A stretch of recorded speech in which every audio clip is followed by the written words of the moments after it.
Posted by Arif Budiman.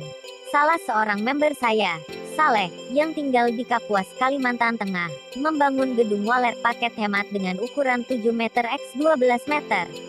Posisi rumah waletnya ada di lantai 3. Lantai dasar untuk jualan, lantai 2 untuk tempat tinggal. Gedung walet Saleh relatif sederhana, yaitu hanya dari plesteran semen, tanpa batu bata. Tebal dinding hanya 5 cm. Kok bisa dinding semen tanpa batu bata? Ternyata Saleh memasang ram kawat di antara tiang dinding. Setelah kawat terpasang, kemudian diplester semen dari luar dan dari dalam. Maka, jadilah dinding plester semen tanpa batu bata. Untuk lantainya dari papan, atap dari seng bukan genteng. Namun Saleh merasa khawatir, karena suhu dalam gedungnya ternyata agak panas. Padahal ventilasi sudah dibuat per 50 cm, dengan pipa PVC 4 inci. Keringat bercucuran manakala masuk ke dalam gedung tersebut. Suhu mencapai 30 derajat Celcius. Apakah dengan suhu yang sangat tinggi, walet akan kerasan tinggal di dalamnya? Bagaimana caranya menurunkan suhu? Gedung walet dengan ukuran kecil atau sempit, apalagi dengan dinding relatif tipis, jika tidak dirancang secara benar, memang suhu di dalamnya cenderung tinggi. Ini tentu tidak sesuai dengan habitat kehidupan walet, di mana burung kecil ini cenderung memilih tempat yang relatif sejuk. Jika bangunan gedung walet tidak bisa menghadirkan suhu sesuai habitat walet, maka kemungkinan walet tidak akan memilih tempat tersebut untuk berdiam. Cara agar suhu dalam gedung walet tidak terlalu tinggi. Saran saya sederhana, sebagai berikut. 1. Pada dinding luar, diberi cat warna putih. Seperti kita tahu, warna putih akan menolak panas matahari. Jika gedung tak dicat, maka warnanya gelap, yaitu warna semen.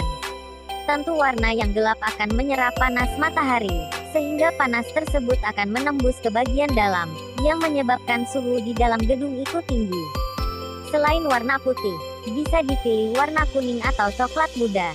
Untuk membuktikan apakah cat warna putih tersebut memang terbukti menolak panas matahari, silahkan melakukan uji coba, dengan cara memberi cat sebagian saja pada dinding dengan warna putih. Dinding lain dibiarkan tanpa cat. Kemudian pada siang hari, tempelkan telapak tangan kanan Anda pada bagian yang telah dicat. Dan telapak tangan kiri, pada bagian yang tanpa cat. Apa yang Anda rasakan? Pasti Anda akan menjawab, pada telapak tangan kanan tidak merasakan panas, dan telapak kiri akan merasakan panas. Kemudian, masuklah ke dalam gedung.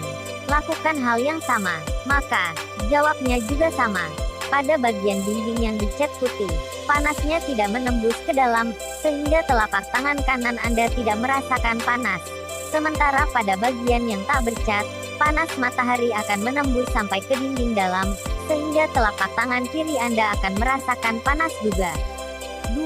Pada dinding bagian dalam, dilapis dengan styrofoam, yaitu gabus lembaran dengan tebal sekitar 2 cm. Gabus putih selebar triplek ini dijual di toko bahan bangunan. Fungsi dari gabus ini untuk melindungi panas dari luar. Biarpun dinding luar sudah dicat putih, namun, lama-kelamaan, cat tersebut akan luntur memudar seiring berjalannya waktu. Maka, karena cat tersebut memudar, panas matahari akan pelan-pelan menembus ke dalam dinding gedung dan akan menimbulkan suhu panas. Sebagai antisipasi, pasanglah styrofoam. Gabus ini akan menghalang panas dari luar, sehingga suhu dalam gedung tetap tidak terpengaruh oleh panas luar. Jika Anda membongkar termos, maka di dalamnya akan Anda temukan gabus yang melindungi tabung kaca.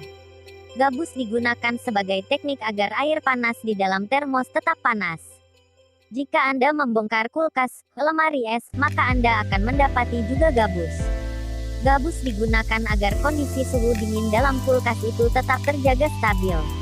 Pada gedung walet, styrofoam juga digunakan di bawah atap seng, agar panas matahari tidak menembus ke lantai atas. Semakin tebal gabus yang digunakan, tentu semakin bagus. Teknik pemakaian styrofoam untuk gedung walet, sudah banyak dilakukan orang. Member saya di beberapa tempat, selalu melapis dinding dalamnya dengan gabus putih ini. Gedung walet saya yang beratap asbes, pada dak atasnya, saya hampar styrofoam setebal 5 cm, agar suhu lantai atas tetap sejuk. 3. Agar suhu di dalam gedung walet sejuk, bisa dipakai kipas angin dan ember berisi air. yaitu kipas angin dihadapkan pada permukaan air di ember. Saat kipas berputar, angin menerpa permukaan air. Angin yang bergerak akan mengandung uap air. Ini akan memberikan hawa sejuk dalam gedung. Cara ini dilakukan untuk gedung yang lantainya menggunakan papan. Angin yang mengandung air tidak sampai membuat lantai papan itu basah. Jadi lantai papan tetap kering, tetap aman. Lain halnya jika pakai mesin pengkabut. Butiran air yang dihasilkan oleh mesin kabut itu akan menggenang di lantai. Jadi jika dak lantai terbuat dari papan, relatif sangat beresiko karena bisa basah dan bisa merembes ke papan sirip di bawahnya. Namun jika lantai dari dak cor, pemakaian mesin kabut tentu lebih bagus dibanding pemakaian kipas angin. Pemakaian kipas angin di dalam gedung walet terbukti selama ini memberi alternatif sederhana untuk menurunkan suhu ruang yang gerah. Dan yang lebih penting juga, keberadaan kipas angin itu terbukti tidak mengganggu atau tidak membuat walet takut.